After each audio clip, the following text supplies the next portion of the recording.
الحمد لله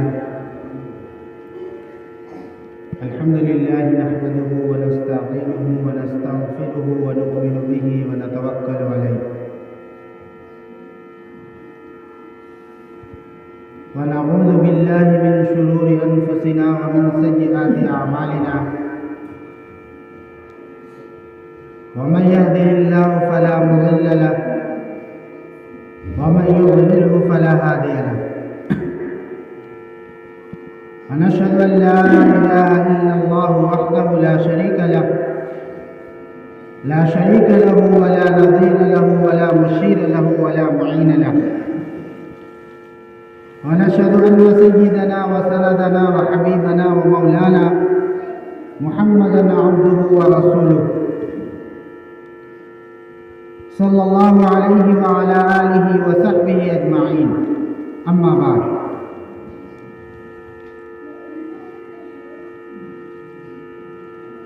قال الله تبارك وتعالى في القرآن الكريم والفرقان الحميد أعوذ بالله من الشيطان الرجيم بسم الله الرحمن الرحيم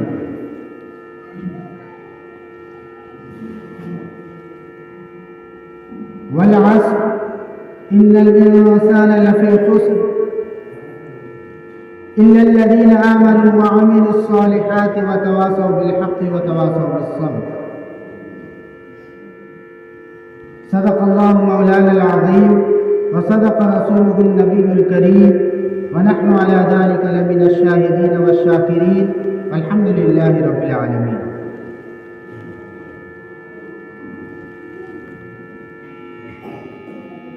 میرے محترم بزرگوں اور دوستوں،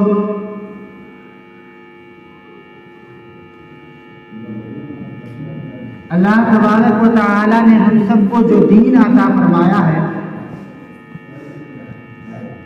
وہ دین ہر اعتبار سے کامل اور مکمل ہے۔ اللہ تعالی نے ہم سب کو جو دین عطا فرمایا ہے، دین اسلام، جس دین کے ہم ماننے والے ہیں، وہ دین ہر اعتبار سے کامل اور مکمل ہے۔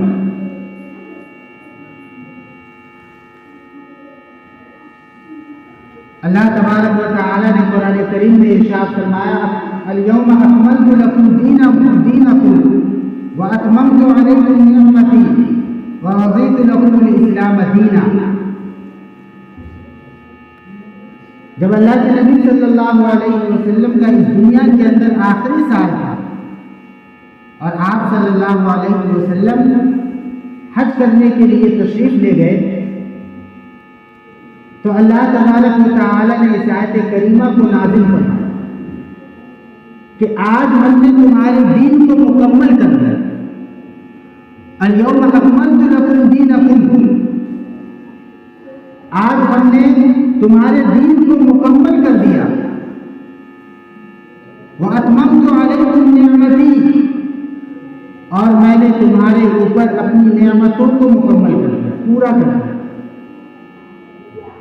اور میں نے تمہارے لیے دین اسلام کو منتخب کر دیا۔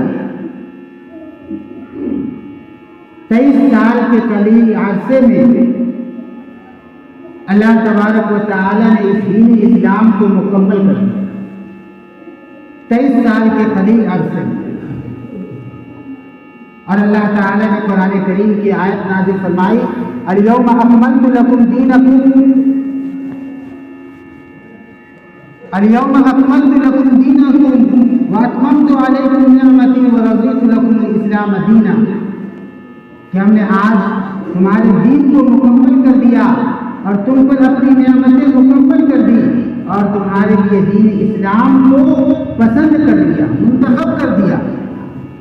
تو اللہ تعالیٰ نے ہم سب کو جو دین عطا فرمایا ہے، دین اسلام، یہ ہر اعتبار سے کامل اور مکمل۔ اس دین کے اندر ہماری مکمل رہنمائی، ہر اعتبار سے ہماری رہنمائی۔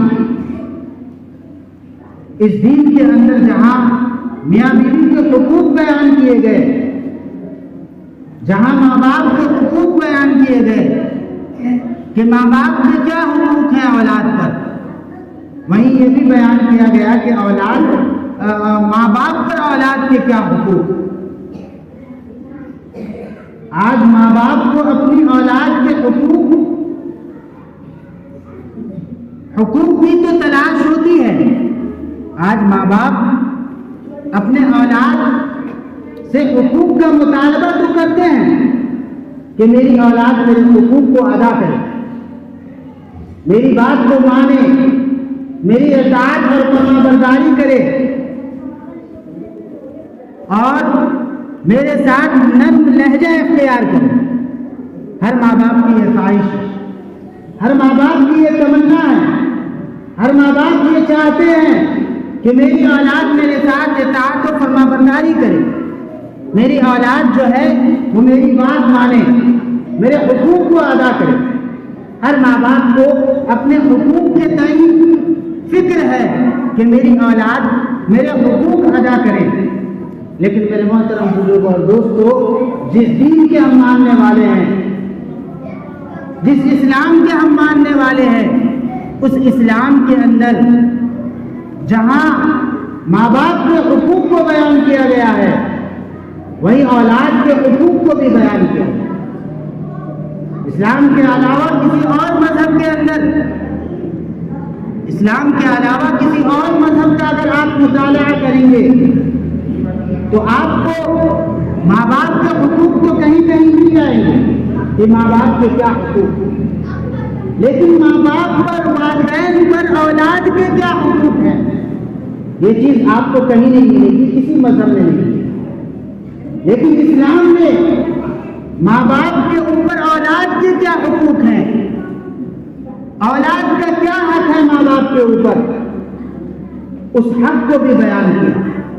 اور ہر والدین کو، ہر ماں باپ کو وہ حقوق جاننے چاہیے، اس حقوق کے بارے میں، ان حقوق کے بارے میں پتہ کرنی چاہیے کہ اولاد کے لیے ہمارے اوپر کیا حق ہے۔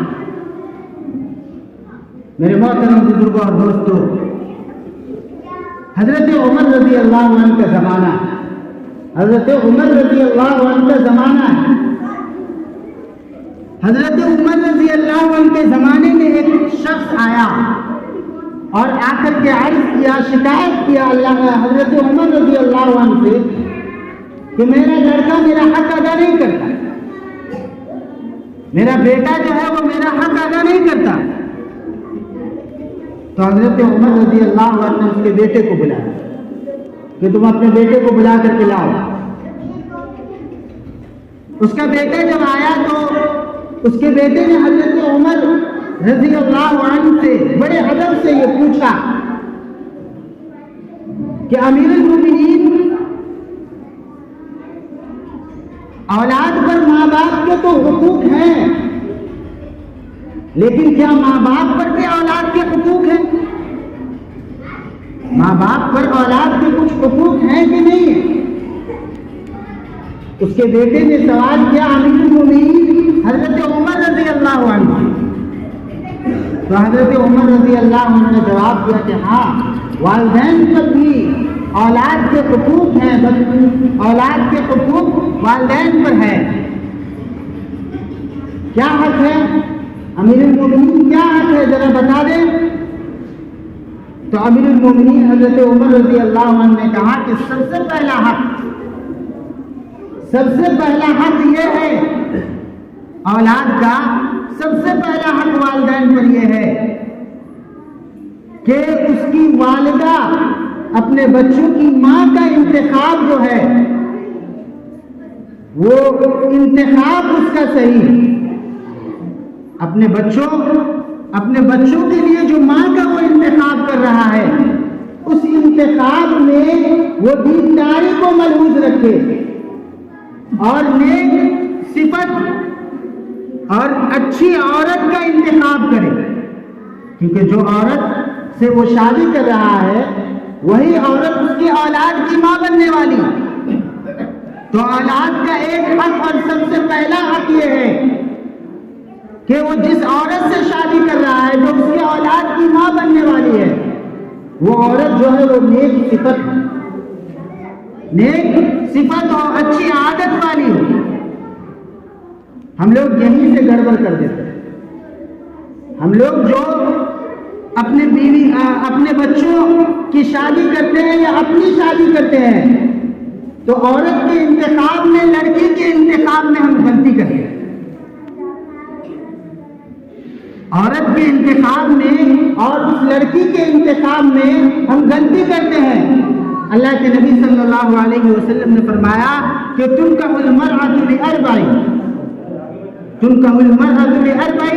کسی عورت سے جو نکاح کیا جاتا ہے وہ 4 وجہوں سے کیا جاتا ہے.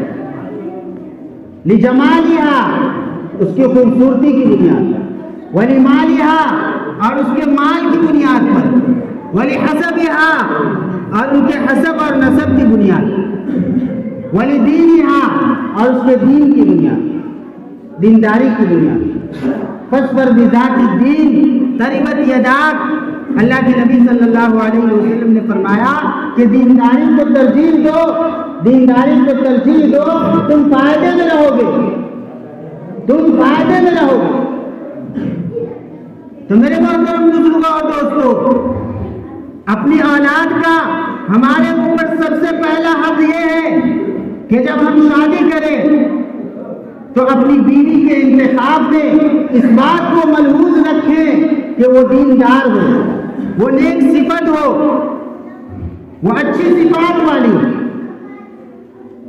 تو اس شخص کے بیٹے نے امیر المومنین سے یہ کہا کہ اے امیر المومنین، میرے باپ نے جو شادی کی ایک مجوسیہ بادی سے شادی کی، جسے زندگی گزارنے کا بھی ڈھنگ نہیں، جسے رہنے سہنے کا بھی ڈھنگ نہیں، جن کے پاس کوئی طور طریقہ نہیں تھا، اس عورت سے میرے باپ نے شادی کی.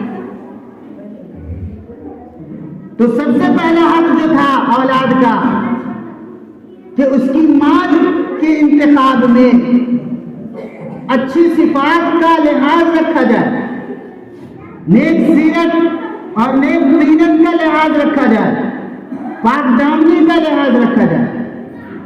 اس شخص نے اس بات کو ملحوظ نہیں رکھا، گویا کہ اولاد کے اس حق کو اس نے ضائع کر دیا. اس کے بعد اس لڑکے نے امیر المومنین سے پوچھا کہ اے امیر المومنین، اور بھی کوئی حق ہے؟ تو حضرت عمر رضی اللہ عنہ نے کہا کہ دوسرا حق یہ ہے کہ اس بچے کا اچھا نام رکھا جائے. جب بچہ پیدا ہو، ایک تو بیوی اچھی ہو، اور اس کے بعد اولاد جو ہے وہ اولاد جو پیدا ہو تو اس اولاد کا اچھا نام رکھا جائے.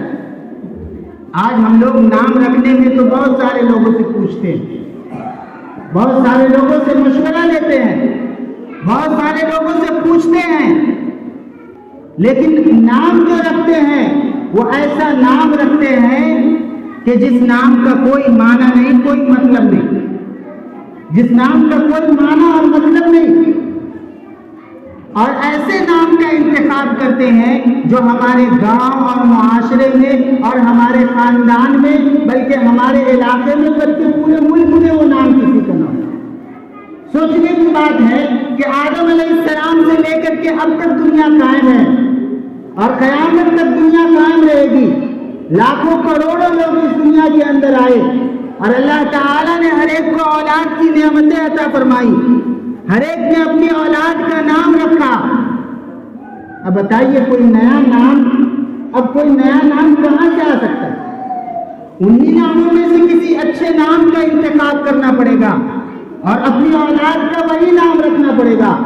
لیکن ہم لوگوں کا یہ مزاج ہے کہ ہم اپنے بچوں کا جو نام رکھیں وہ بالکل نیا نام ہے. ایک صاحب اپنے بچے کا نام، ایک مولانا کے پاس آئے اور اس نے یہ عرض کیا، اس نے یہ کہا کہ میرا پہلا بچہ جو پیدا ہوا تھا میں نے اس کا نام رکھا تھا سنجاب رکھا. دوسرا بچہ پیدا ہوا، میں نے اس کا نام رکھا سرخاب، اور تیسرا بیٹا میرا پیدا ہوا ہے، اس کا کوئی اچھا سا نام منتخب کر دیجئے جو بالکل نیا ہو، بالکل نیا ہو۔ تو مولانا نے کہا کہ پنجاب رکھ لیں، اسی کے وزن پر بالکل نیا نام ہو جائے۔ تو یہ نیا نام رکھنے کا بالکل نیا ہونی چاہیے، اس سے پہلے وہ کسی کا نام نہ رکھا گیا ہو۔ میرے محترم بزرگوں اور دوستو، یہ جو ہے یہ مشکل ضرور ہے، کیونکہ اب تک ہزاروں لوگ، کروڑوں لوگ دنیا کے اندر آ چکے اور سب کا نام رکھا جا چکا ہے۔ انہی ناموں میں سے جو نام ہمیں اچھا اور بہتر لگے، جس کا معنی اچھا ہو، جس کا مطلب اچھا ہو، وہ نام رکھنی چاہیے، کیونکہ ناموں کا اثر بھی ذات اور شخصیت پر پڑتا ہے۔ بچوں کی شخصیت اور بچوں کی ذات پر ناموں کا اثر بھی پڑتا ہے، اس لیے اپنے بچوں کے نام کے انتخاب میں جو ہے وہ اچھا نام رکھنی چاہیے۔ تو وہ جو شخص آئے تھے اللہ کے امیر المومنین کے پاس اپنے بیٹے کی شکایت کو لے کر کے، اس کے بیٹے نے یہ کہا کہ اے امیر المومنین، ماں باپ کے حقوق تو پتہ ہے، لیکن اولاد پر ماں باپ کے کیا حقوق ہیں، ماں باپ پر اولاد کے کیا حقوق ہیں؟ تو امیر المومنین نے یہ بتلایا کہ سب سے پہلے ماں باپ جو ہے وہ اپنے اولاد کے لیے اچھی بیوی کا انتخاب کرے، اچھی لڑکی کا انتخاب کرے، اور دوسری بات یہ کہ اولاد کا ٹھیک ٹھاک نام رکھے، اچھا نام رکھے جس کا معنی جو ہے وہ صحیح۔ تو اس نے کہا کہ میرے والد صاحب ہے، اس نے مجوسیہ ایک بادی سے نکاح کیا اور اس کے پیٹ سے میں پیدا ہوا، جسے کوئی سلیقہ بھی نہیں تھا، اور اس نے میرا نام رکھا جول، جول نام رکھا، جول۔ جول عربی زبان کے اندر اس کیڑے کو کہتے ہیں جو گندگی کو اٹھا کر کے لے جاتا ہے۔ آپ نے دیکھا ہوگا کہ ایک کیڑا ہوتا ہے جو گوبر وغیرہ کو اٹھا کر کے لے جاتا ہے، گھسیٹ کر کے، اسے عربی میں جول کہتے ہیں۔ تو میرے والد نے میرا نام جو ہے وہ جول رکھا، اور میری تعلیم و تربیت پر بھی کوئی دھیان نہیں دیا، میری کوئی تعلیم کا انتظام نہیں کیا، میری کوئی تربیت نہیں کی۔ حضرت امیر المومنین حضرت عمر رضی اللہ عنہ نے باپ کی اس عرضی کو اور اس درخواست کو اور باپ کی اس شکایت کو رد کر دیا، اور باپ کو یہ کہا کہ تم نے بچوں کے حقوق کو ادا نہیں کیا، تم نے بچے کے حق ادا نہیں کیے، اور تم یہ چاہتے ہو کہ بچے تمہارے حقوق ادا کریں۔ یہ کیسے ہو سکتا ہے؟ تالی تو دونوں ہاتھ سے بچتی ہے۔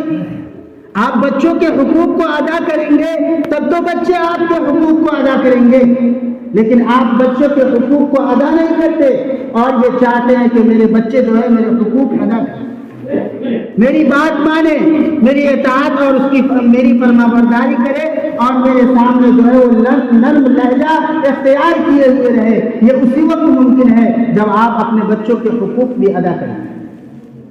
لہٰذا اپنے بچوں کے حقوق کو ادا کریں، اس کی صحیح تربیت کریں، اسے صفائی ستھرائی کی تعلیم دے۔ النظافۃ نصف ایمان، صفائی ستھرائی آدھا ایمان۔ بہت سارے بچے جو ہے وہ گندے رہتے ہیں، ان کا لباس بھی گندا، ان کا تھیلا بستہ جس میں کتاب رکھتے ہیں وہ بھی گندا، ان کی کتاب بھی گندی، ان کی کاپی بھی گندی، ان کا قلم بھی گندا۔ تو اپنے بچوں کو صفائی ستھرائی کی تعلیم، اور دوسری تعلیم سچائی کی تعلیم، کہ بیٹا ہر حال میں سچ بولنا ہے، چاہے جو بھی ہو جائے ہمیں سچ بولنا ہے، سچائی کی صفت اختیار کریں۔ اپنے بچوں کو یہ بتائیں اور یہ تعلیم دیں کہ بیٹے تمہاری ہر غلطی معاف ہے، لیکن تم جھوٹ بولو گے تو تمہیں معاف نہیں کیا جائے گا، تمہیں سزا دی جائے گی۔ یہ تعلیم دی جائے بچوں کو۔ اور سچائی ایک ایسی چیز ہے، ایک ایسی اچھی عادت اور اچھی خصلت ہے کہ جو آدمی اس کو اختیار کرتا ہے، جو آدمی سچائی کو اختیار کرتا ہے، اللہ تبارک